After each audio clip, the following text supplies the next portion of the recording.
প্ৰস্তাৱে খঙেৰে গৈছোঁ এইবিলাক লিলিমাই কৰি নাথাকিবি কোনো এজনক পঠাইছে আৰু তাকো যদি বেছি মিছা কথা কৈ নাম কৈ দিম।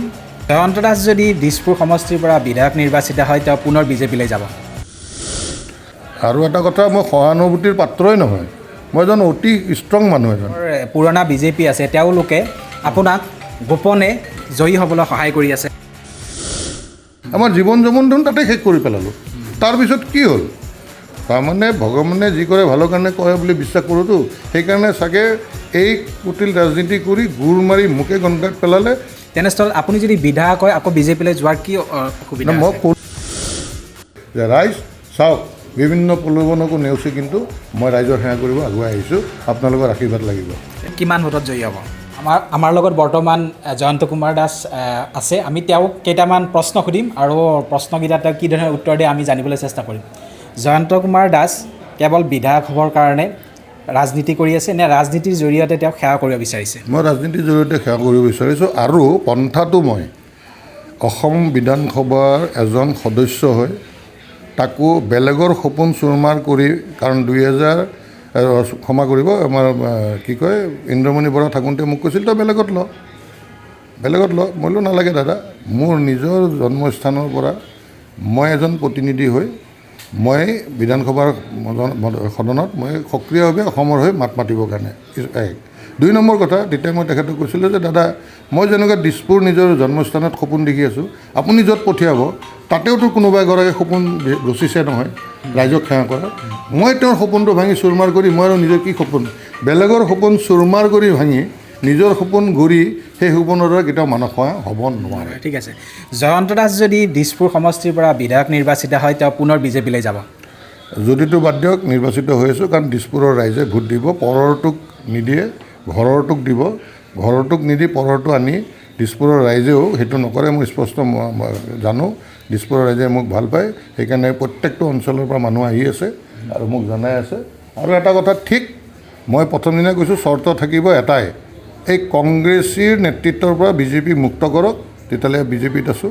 মানে বিজেপিত থকা নাথাকা কথা নাহে, আকৌ সেইটোকে কৈ ট্ৰল কৰিব মোক, তেতিয়াহ'লে মই আদৰ্শটো আছোঁ। নহ'লে বিজেপিক শক্তিশালী কৰি আদৰ্শক শক্তিশালী কৰাৰ কাৰণে, এই আদৰ্শটোক শক্তিশালী কৰি আগুৱাই লৈ যোৱাৰ কাৰণে যি কৰিব লাগে সেই পদক্ষেপ লৈ মই আগুৱাই যাম।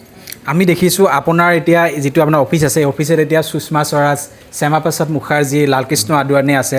তো আপোনাৰ আদৰ্শ আৰু বৰ্তমান বাজপেয়ীজী আছে, আপোনাৰ আদৰ্শ আৰু বিজেপিৰ আদৰ্শ বৰ্তমান একে।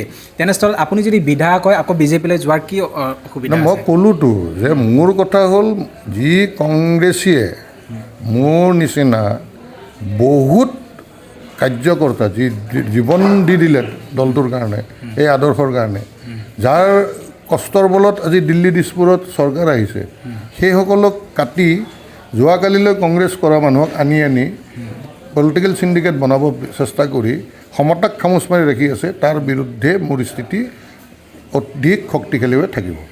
এতিয়া সিদ্ধাৰ্থ ভট্টাচাৰ্যক কৈছে যে আপোনাৰ প্ৰতি তেখেতৰ সহানুভূতি আছে।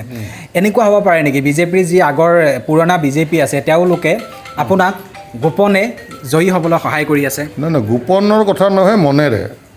আৰু এটা কথা, মই সহানুভূতিৰ পাত্ৰই নহয়, মই এজন অতি ষ্ট্ৰং মানুহ এজন, অতি মানসিকভাৱে দৃঢ়তা থকা মানুহ। এতিয়া মোক সহানুভূতি নালাগে, ন্যায় লাগে। ন্যায় আৰু সহানুভূতি সম্পূৰ্ণ পৃথক বস্তু।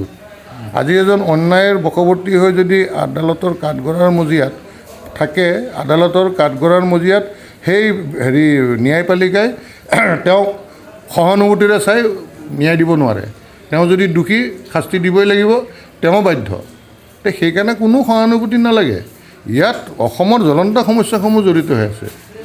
আজি এটা গুৰুজনাৰ সত্ৰৰ পৰা উচ্ছেদ কৰা বুলি কৈ চাব্বাচি লৈ আছে আৰু সেইসকলক আনি বেলেগ জেগাত বহুৱাই আছে নিজৰ খৰচত। এইটো আৰু কেনেধৰণৰ কথা? আৰু তাৰপিছত আমি সকলোৱে দৌৰি আছোঁ যে ইমান ভাল কাম কৰিছে বুলি কৈ আছোঁ। আমাৰ কথা হ'ল বিদেশীমুক্ত অসম লাগে নে নালাগে? সেইটোততো আমি আজিলৈ কোনো ৰিজাল্ট পোৱা নাই, অসমৰ মানুহে দেখা নাই। আৰু কংগ্ৰেছীয়ে কৈ আছে, কংগ্ৰেছ দলে কৈ আছে যে কংগ্ৰেছৰ চৰকাৰত, তৰুণ গগৈ চৰকাৰত যিমান বিদেশী বহিষ্কাৰ হৈছে আমাৰ বিজেপি চৰকাৰত সিমান হোৱা নাই। তাৰে জবাব দিব লাগিব না। আমিতো জীৱনটো সেইটোৰ কাৰণে লাগি থাকিলোঁ দেখোন। আমাৰ জীৱন যমন দেখোন তাতে শেষ কৰি পেলালোঁ। তাৰপিছত কি হ'ল? যিটো বিজেপিৰ দিনত ভাবিছিলোঁ বিদেশী মুক্ত অসম হ'ব, তাত হোৱা নাই। কংগ্ৰেছতকৈ কম্পেয়াৰ কৰিলে কংগ্ৰেছে আজি কিয় সুবিধা পালে যে বিজেপিয়ে কংগ্ৰেছৰ দিনতকৈ কম বিদেশী খেদিছে, কেইজনমানহে খেদিছে। আমি আদৰ্শটো সেইটোৱে চলি থাকিলে কেনেকৈ হ'ব? ভগৱানে যি কৰে ভালৰ কাৰণে কয় বুলি বিশ্বাস কৰোঁতো, সেইকাৰণে চাগে এই কুটিল ৰাজনীতি কৰি গোৰ মাৰি মোকে গংগাত পেলালে যাতে মই পোনপটীয়াভাৱে নিষ্ঠা সহকাৰে ৰাইজক সেৱা কৰিব পাৰোঁ আৰু মোৰ নিজৰ অগ্নি পৰীক্ষাত জয় হৈ সেৱা কৰিব পাৰোঁ। বৃহৎ এটা অগ্নি পৰীক্ষা যে আজি কিমানে একদম হুংকাৰ দি আছিল শদিয়াৰ পৰা ধুবুৰীলৈ, হয়নে?